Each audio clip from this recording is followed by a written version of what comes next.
నా చిన్న ఫ్యామిలీని నడిపించుకోవటం చేతగాని స్థితిలో ప్రాణం పోతే బాగుండు, చచ్చిపోదామని ఆలోచనలు చేసుకున్న బతుకు నాది. కానీ నాకు ఇవ్వబడినటువంటి ఈ కృపలన్నీ నన్ను సృష్టించిన నా దేవుడికే తెలుసు, కానీ నాకు తెలియదు, నన్ను కన్నోళ్ళకి తెలియదు, నా చుట్టూ ఉన్నోళ్ళకి తెలియదు, ఎవరికి తెలియదు. కానీ ఆయనకు తెలుసు. ఎందుకంటే ఈ శాల్తీని రెడీ చేసింది ఆయన కదా. ఎవరండి ఈ శాల్తీని రెడీ చేసింది? నా తల్లిదండ్రులు అని మీరు అంటారేమో. అబ్బే, అసలు వాళ్ళు నన్ను కావాలనుకుని కన్న వ్యవహారం కాదు, వద్దనుకుంటే పుట్టినోడిని నేను. స్తోత్రం. 7 కంది, 7 కందంటావా మా అమ్మ. నేను పిల్లలు లేకనా నేను ఉన్న సైన్యం చాలదు.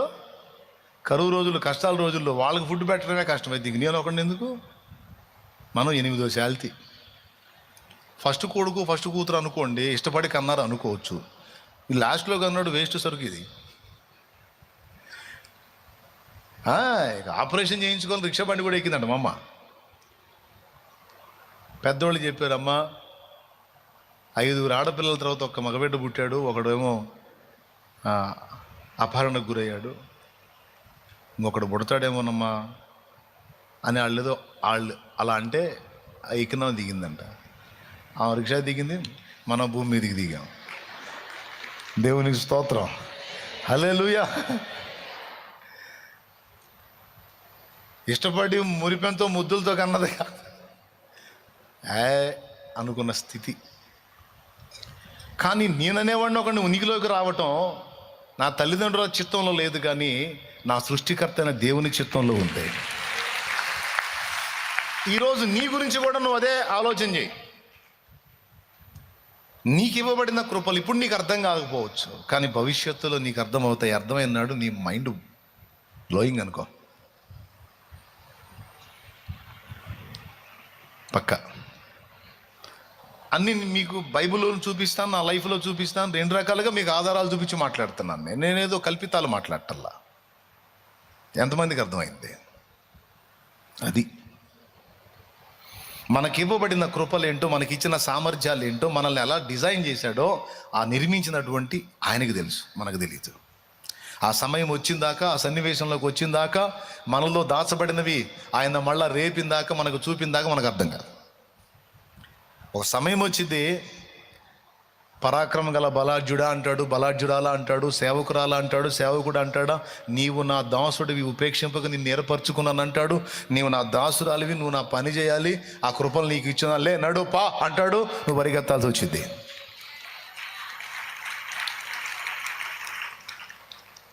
నిన్ను ఎంత గొప్ప ప్రణాళికలో ఏర్పరచుకున్నాడో నీకు తెలియదు. పిచ్చి పెట్టినట్టు పిచ్చిదానిలాగా పిచ్చోళ్ళలాగా తిరుగుతూ ఉన్నావు. తిరుగుతానే ఆయన పట్టేసుకుంటాడు నిన్ను. అడిగి తిరుగుతున్నా నీ పిచ్చి పెట్టినట్టు రా పనుందరా నీతో లాక్కొస్తాడు. దేవునికి స్తోత్రం కలుగును గాక, హల్లెలూయా. అంతే, మారిపోద్ది అట్లా. తండ్రి ఇంటి నుండి పిలచితివి, అబ్రామున్ ఆశీర్వదించితివి.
విరవబడని రొట్టె ఒంటిగానే ఉంది, విరవబడిన రొట్టె అనేకులకు ఆహారమైంది.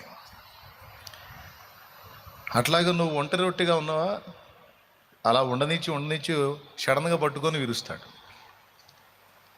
విరవబడుతున్నప్పుడు కొంచెం గాయపడతావు, బాధపడతావు, మొత్తుకుంటావు, కుయ్యో ముర్రో అంటావు.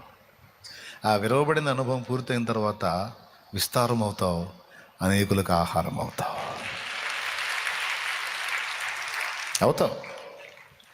చేస్తాడుగా. అత్తరు బుడ్డి పగలగొట్టక మునుపు ఏ స్మెల్ లేదు.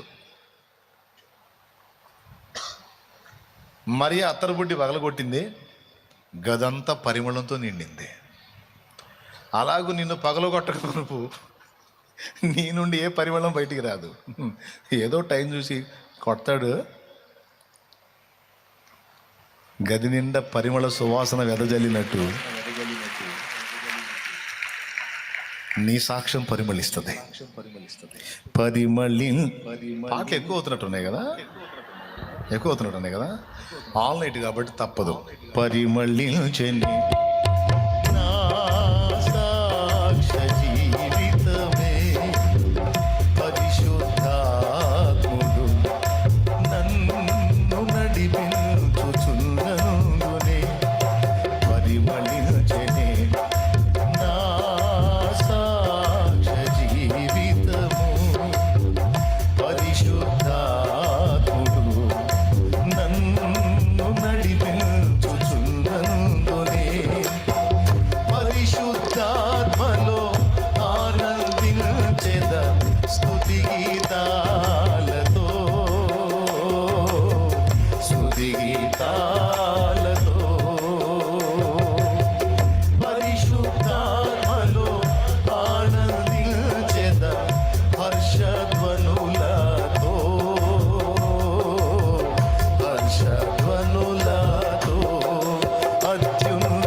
చాలు. ముందు స్తుతి గీతాలు అన్నాడని అనుకుంటున్నారా? నా పాట నా ఇష్టం, నేను పాడుతున్నా కాబట్టి ఇక నా పాటే, అంతే పాడతా. గుర్తు లేక అది పెట్టా ఏదో టయానికి. తర్వాత పుస్తకం ఇచ్చారు, హర్షధ్వనులు పెట్టా, కవర్ అయిపోయింది. ఎక్కడొచ్చాగాం ఏమో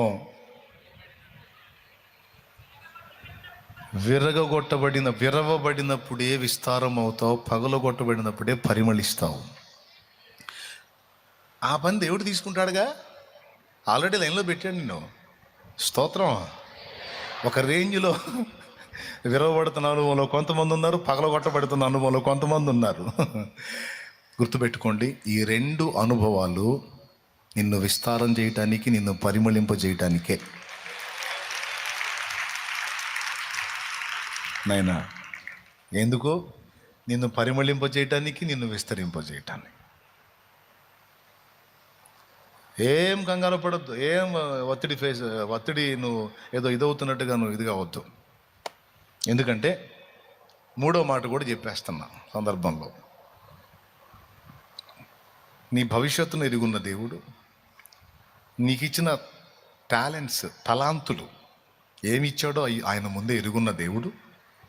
దీంతోపాటు నువ్వు విరగొట్టబడిన అనుభవం, పగలగొట్టబడిన అనుభవాలని మాట్లాడినప్పుడు శ్రమలే గుర్తొస్తాయి నీకు. విరగొట్టబడటము, పగలగొట్టబడటం అనే రెండు శ్రమానుభవానికి గుర్తు అనుకోండి. ఆ శ్రమానుభవాన్ని నీకు నాకు మనకి రప్పించేటప్పుడు మనం ఏ స్థాయిలో భరించగలమో అది కూడా ఎరుగున్నాడు ఆయన. అంటే నీ కెపాసిటీ ఎరుగున్నాడు ఆయన. కొంతమంది అంటారు, తట్టుకోలేకపోతున్నాను అన్నయ్య అంటారు. నేను నవ్వుకుంటాను. తట్టుకోలేనన్ని నీ మీదికి రప్పించేదానికి ఆయన అన్యాయస్తుడు కాదు, ఆయన అజ్ఞాని కాదు, తెలియనోడు కాదు.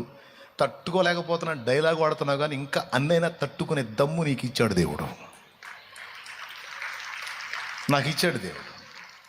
మనం ఏదో ఒక డైలాగ్ అలా అంటాం, తట్టుకోలేకపోతున్నాను. ఏం కాదు. నిద్రలో కూడా అనుకోవద్దు నువ్వు తట్టుకోలేనని నీకు ఇవ్వడం. నేను చెప్పానా? 1 కొరింథీ పత్రిక 10వ అధ్యాయము 13వ వచనం. చెప్పింది చూడు.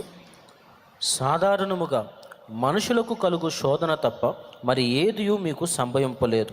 దేవుడు నమ్మదగిన వాడు, మీరు సహింపగలిగినంత కంటే ఎక్కువగా ఆయన మిమ్మను శోధింపబడనీయడు. అంతేకాదు, సహింపగలుగుటకు ఆయన శోధనతో కూడా తప్పించుకుని మార్గమును కలుగజేయును. అది అంటే మీరు సహింపగలిగినంత కంటే ఎక్కువగా ఆయన మిమ్మల్ని శోధింపబడనీయడు. నువ్వు టెన్షన్ పడద్దు, ఏదో నీకు ఎక్కువ అవుతుందని ఎక్కువ కానీయుడు. ఎంతవరకు అవసరమో, ఎంతవరకు తట్టుకునే శక్తి నీకుందో ఆ లోపే అనుమతిస్తాడు, కానీ అంతకు మించి రానీడు. అంటే టోటల్గా వచ్చేది ఖాయం అంటావు. అంటే ముందు చెప్పా కదా, పగలగొట్టబడకపోతే పరిమళం రాదు, విరగొట్టబడకపోతే విరవబడింది అనుభవం రాదు. విస్తారం కామని ఆశయం, విస్తారం కావాలని ఆశయమో పరిమళించాలని. మరి నేను జోక్యం చేసుకుంటానంటే వద్దు ఆయన తట్టుకోలేకపోతున్నా అంటూ ఎట్లా నువ్వు అంటాడు ఆయన. ఇప్పుడు చెప్పండి, అవి రెండు జరగాలంటే ఈ అనుభవం రావాలిగా. దావీదు ఊరక రాజయ్యాడా? ఊరక రాజయ్యాడా? తరమబడ్డాడు, ప్రాణాలు అరచేతిలో పెట్టుకున్న అనుభవాల్లోకి వెళ్ళాడు.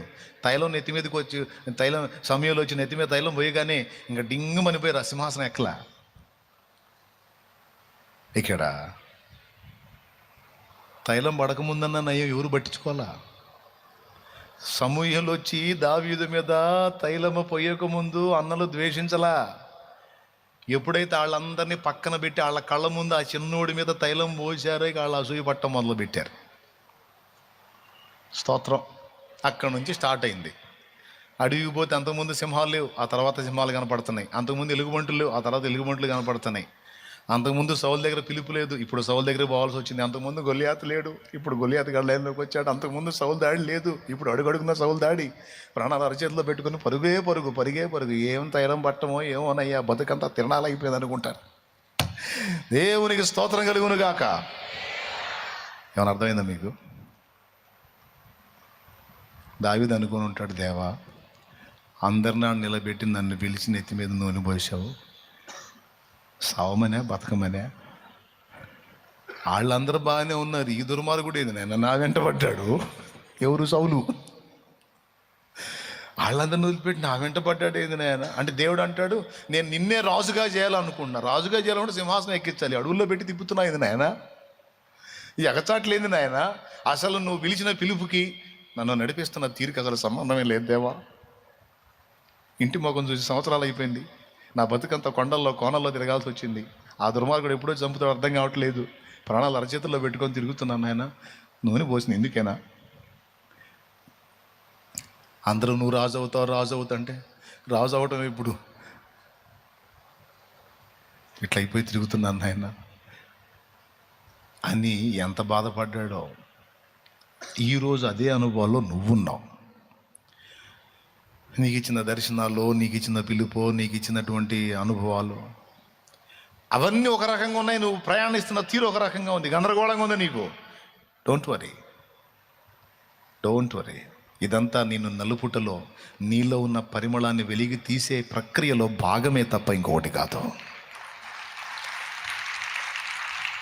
తెలుసా మీకు? ఇది నిన్ను విస్తారము చేయడానికి దేవుడు తీసుకున్నటువంటి స్టెప్సే తప్ప ఇంకొకటి కాదు. ఎందుకంటే ఆయన నమ్మదగినవాడు. ఎవరైనా ఇదే నువ్వు నమ్మాలి. కాదు నన్ను నాశనం చేయడానికే దేవుడు నన్ను లైన్లోకి తీసుకున్నాడు అని నువ్వు అనుకుంటావా? నీ నమ్మిక చొప్పునే నీకు కలిగిద్ది. నువ్వు అది తీసుకుంటావా, నేను చెప్పింది తీసుకుంటావా? మర్యాదగా నేను చెప్పింది తీసుకో, ఇది జరిగిద్ది. స్తోత్రం. ఏది కావాలి నీకు? లేదన్నా నన్ను నాశనం చేయడానికే దేవుడు పూనుకున్నాడంటే చూసి ఆమె అని అంటాడు. చివరికి నీ కర్మ అంతే కాలిద్ది, ఎందుకంటే అదే నమ్ముతున్నావు కాబట్టి. కానీ క్రీస్తు యేసునందు విశ్వాసం ఉంచి దేవుని ప్రేమించే నీకు మేలు కలగటానికే సమస్తము సమకూడి జరుగుతాయి అని నువ్వు నమ్మితే నీ నమ్మిక చొప్పున నీకు కలిగిద్ది. నీకు ఎదురయ్యే ప్రతి శోధన, ప్రతి శ్రమ, ప్రతి ఇబ్బంది, ప్రతి వేదన నీకే ప్లస్గా మారతాయి.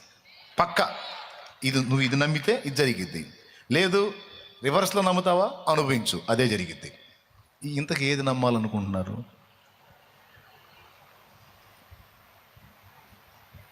ఏది నమ్మదలుచుకోలేదా? మీకేమర్థమైంది చెప్పండి అమ్మో, ఏమర్థమైంది? దేవుడు నిన్ను పిలిచిన దేవుడు నమ్మదగినవాడు, శోధనలో నిన్ను విడిచిపెట్టిపోడు, కంటి పాపల తోడుండి నిన్ను కాచుకుంటాడు, కన్న తండ్రిలా తోడుండి నిన్ను ఆదుకుంటాడు. నమ్ము నేస్తమా, ఇది సత్యం, వీడబోకుమా విశ్వాసం.